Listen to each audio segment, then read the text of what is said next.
நல்லா சாப்பிட்ணுன்னு தோணுதா? இந்த மாரி ஒரு செட்டிநாடு ப்ரான் கிரேவி செஞ்சு சாப்பிட்டு பாருங்க. அமிர்தமா இருக்கும். பேன்ல சேர்த்துருக்க எல்லாத்தையும் ட்ரை ரோஸ்ட் பண்ணி எடுத்ததுக்கப்புறமா, ஒரு பேன்ல கொஞ்சமா எண்ணெய் சேர்த்து நல்லெண்ணெய் சேர்த்துக்கலாம்.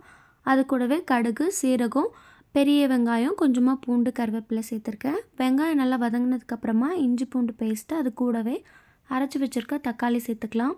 இப்போ இதில் உப்பு, மஞ்சள் தூள், அப்புறம் நம்ம அரைச்சி வச்சுருக்க மசாலாவையும் சேர்த்து நல்லா தக்காளி வதங்கினதுக்கப்புறமா கொஞ்சமாக கரம் மசாலா சேர்த்துக்கலாம். தக்காளி நம்ம அரைச்சி சேர்க்கறதுனால அது நல்லா சுண்டி வரணும். அதுக்கப்புறமா நம்ம கழுவி வச்சுருக்க ப்ரான் அது கூட சேர்த்துக்கலாம்.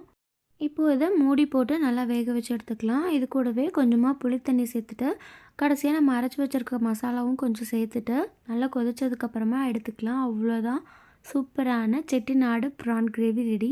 இது நீங்கள் ஒயிட் சாதத்தோடையும் வச்சு சாப்பிட்லாம். சப்பாத்தி, இட்லி இது கூடவும் வச்சு சாப்பிட ரொம்ப சூப்பராக இருக்கும். வீடியோ பிடிச்சா லைக் பண்ணுங்கள், ஷேர் பண்ணுங்கள், மறக்காமல் சப்ஸ்கிரைப் பண்ணுங்கள். தேங்க்யூ.